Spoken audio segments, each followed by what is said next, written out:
Audio Jungle.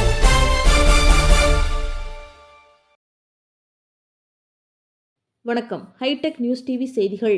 Virudhunagar மாவட்டம் சிவகாசி அருகே உள்ள திருத்தங்கல் பாலாஜி நகரில் அதிமுக கட்சி அலுவலகத்தில் ஆலோசனை கூட்டம் நடைபெற்றது.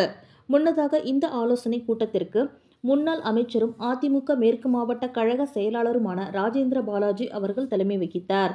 ஸ்ரீவில்லிபுத்தூர் எம்எல்ஏ மான்ராஜ், முன்னாள் எம்எல்ஏ சந்திரபிரபா முத்தையா ஆகியோர் முன்னிலை வகித்தனர்.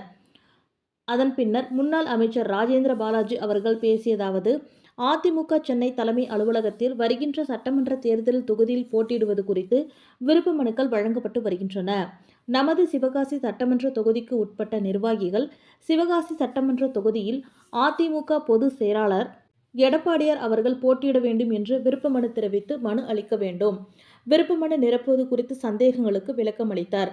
தொடர்ந்து எடப்பாடியார் தலைமையிலான அதிமுக கூட்டணி 200க்கும் மேற்பட்ட தொகுதிகளில் வெற்றி பெற்று சரித்திரம் படைக்கும்.